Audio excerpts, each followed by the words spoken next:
Myself Dr. Deepika Saini from Lloyd Institute of Management and Technology. So, this is in continuation with the previous lecture of first part of Cholinolytic agent. So, now let us begin with the second part, in which we will study the classification and the different drugs of the anticholinergic agents. So, in the previous lecture we have studied there are various functions of the anticholinergic agents, and anticholinergic agents are those agents which are going to bind with the muscarinic receptor to inhibit the action of acetylcholine. So, let us begin with the classification. So, the first thing is Solenacious alkaloid and its analog. So, the Solenacious alkaloids they are obtained from various plant origins like Dhatura and Dhatura stramonium. Apart from that, it can be obtained from the Atropa belladonna. So, these are the examples, the alkaloid we obtain from these plants are used as anticholinergic agents like atropine. Even the hyosciamine is obtained from Hyoscyamus niger is the plant source for this alkaloid. Scopolamine is there, Tropium is there, and Ipra tropium is also an example of Solenacious alkaloid. And some of the drugs which are used clinically are of synthetic origin, and the synthetic cholinergic blocking agents, the anticholinergic drugs are of different have been classified on the basis of their structures like amino alcohol esters, the tropicamide that contains amino group, alcoholic and basic. The functional group of these derivatives is ester, and the clindium bromide, cyclopentolate, dicyclomine, one of the most commonly used cholinergic blocking agent, glycopyrrolate, and there are other methamphetamine and propanthelin are the agents which are amino alcohol esters and are used as cholinergic blocking agents. So, there are few other examples like amino alcohol ethers. Example is benztropine, and orphanedrine is also there. When we talk about simple amino alcohols without any ester and without any ether group, the example is bipyridine, procyclidine and cyclohexethyl chloride. So, these are the example of amino alcohol derivatives. Further, there are some miscellaneous drugs like isopropamide and ethopropazine. So, these are the drugs which are used as anticholinergic agents. So, let us start with Solenacious alkaloids and their analog. So, let us start with scopolamine. Scopolamine is the alkaloid that is isolated from various members of the family Solanaceae. So, all these Dhatura stramonium, Atropa belladonna, these are the example of the plants of the family Solanaceae. So, we can we can isolate these alkaloids from these plants. So, they are optically active compounds, and we have already seen in the structure activity relationship the levo form is more potent as compared to the dextro form. However, most of the alkaloids they are present, they that we isolate them in the racemic mixture. Further, they are being isolated from the racemic mixture in the levo form as well as in the dextro form, and it has been found through the researches that the levo form is more potent as compared to the dextro form. When we talk about the levoscopolamine, this is slightly water miscible viscous liquid, and levo form of the scopolamine that exists as the hydrobromide salt which is colorless, odorless and water soluble powder. So, what we have done? We have prepared the salt of these alkaloids, which are found to be colorless, odorless and water soluble powder, so that we can have our desirable physicochemical properties.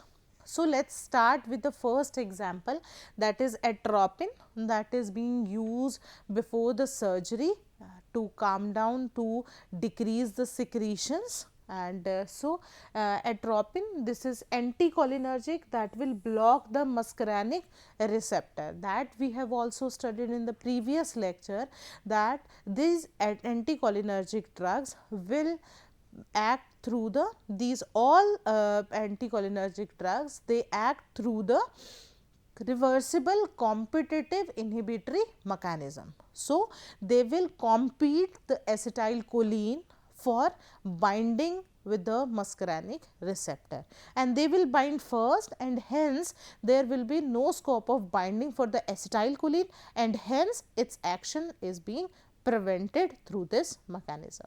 So, alkaloid are extracted from the Solanaceous plant. This was the first anticholinergic.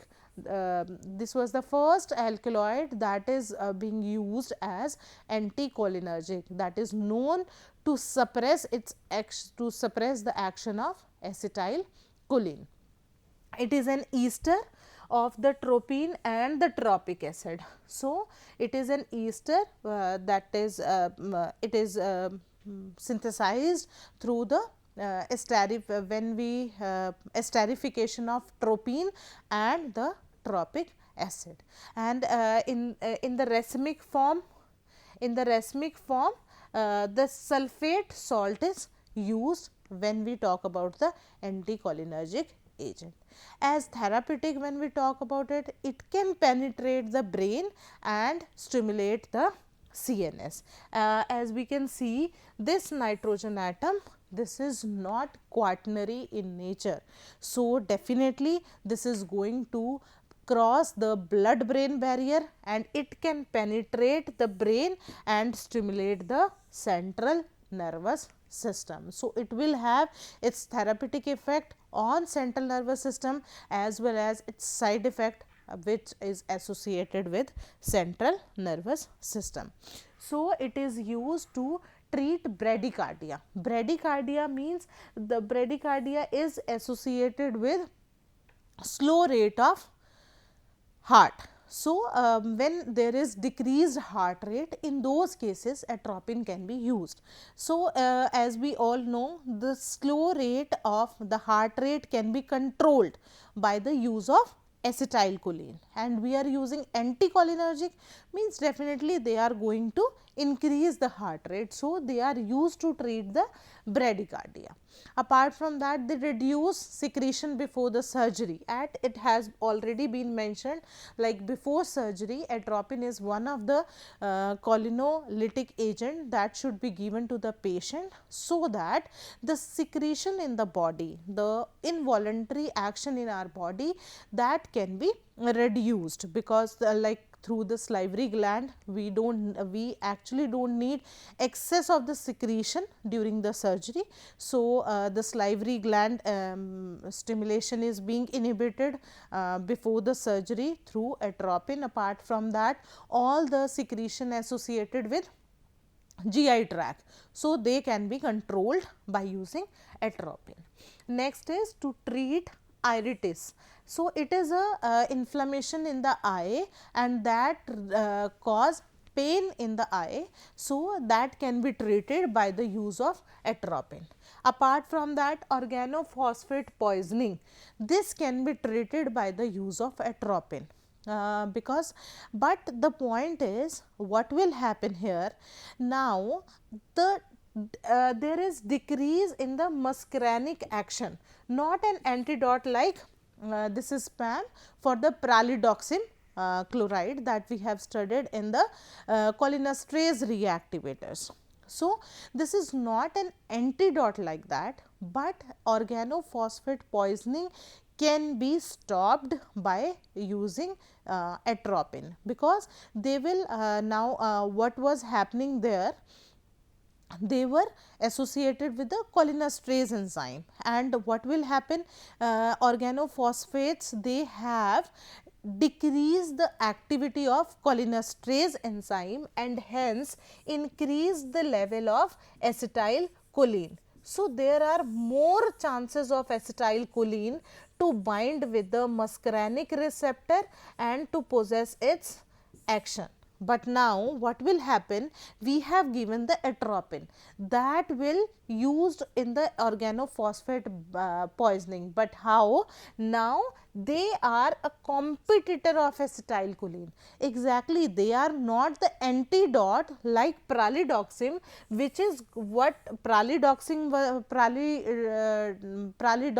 chloride is used, that is used to reactivate the cholinesterase enzyme, that is the direct effect on the organophosphorus poisoning. But what they are doing, anticholinergic drugs like the atropine, they will compete acetylcholine for the muscarinic receptor.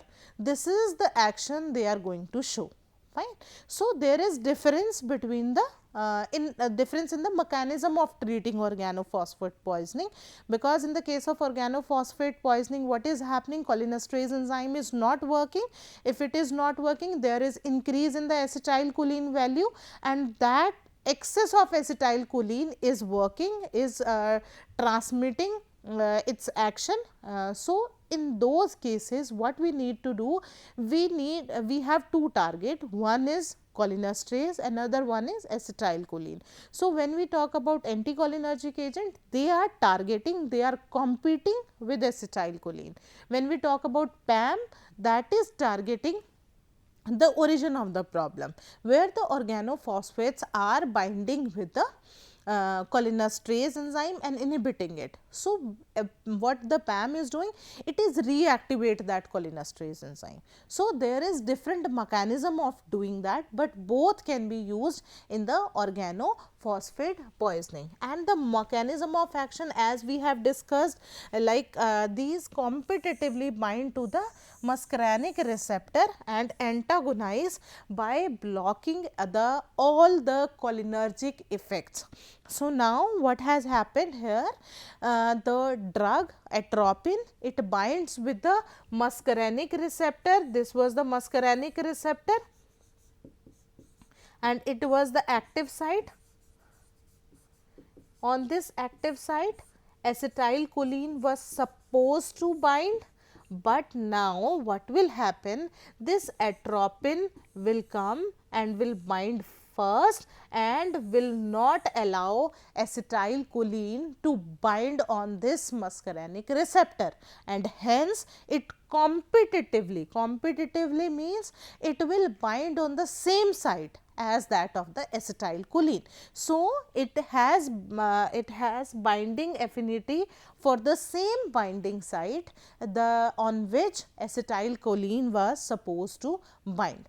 So, they will antagonize it and block all the cholinergic effect. The cholinergic effect, the acetylcholine is supposed to bind on that site and to possess its cholinergic action. But now, the competitively acetylcholine is not bound with this receptor and hence will not possess any kind of cholinergic action.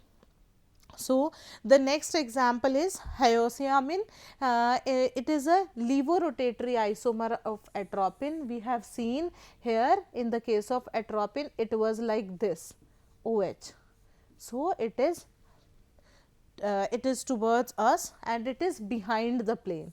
This is dash dash dash. So, this is behind the plane. The two conformer of the same compound, but they possess different level of activity. As we have already mentioned, the levorotatory form, it is almost 250 times more active as compared to the atropine. So, the medicinal use, various GI disorders like spasm, peptic ulcer, irritable bowel syndrome, pancreatitis, the inflammation of pancreas and the Cystitis. Cystitis is related with the inflammation in the urinary bladder that will lead to the painful urination. So, to control that we use hyosciamine.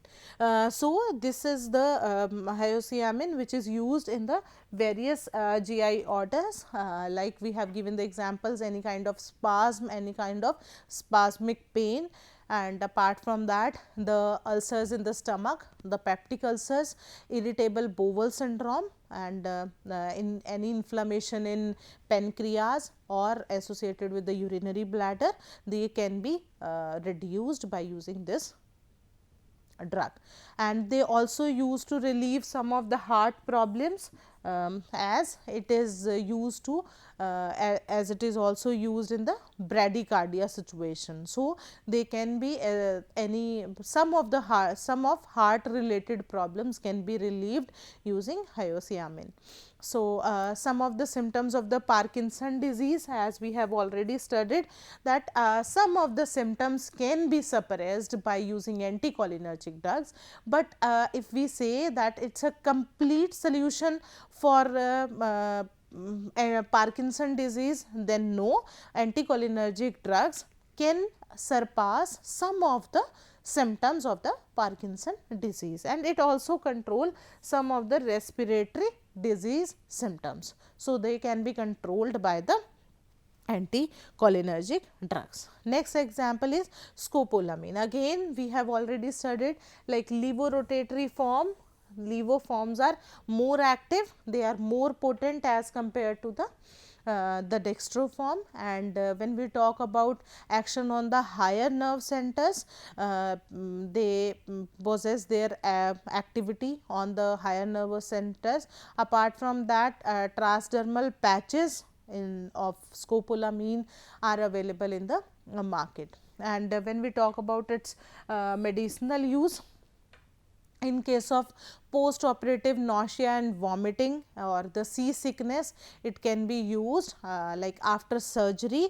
There is a sensation of vomiting or the vomiting issues that can be controlled by using scopolamine, and the motion sickness where generally behind the ear there is a transdermal patch that can be used behind the ear, so it can control the feeling of vomiting, or that we called it as a motion sickness, that can be controlled.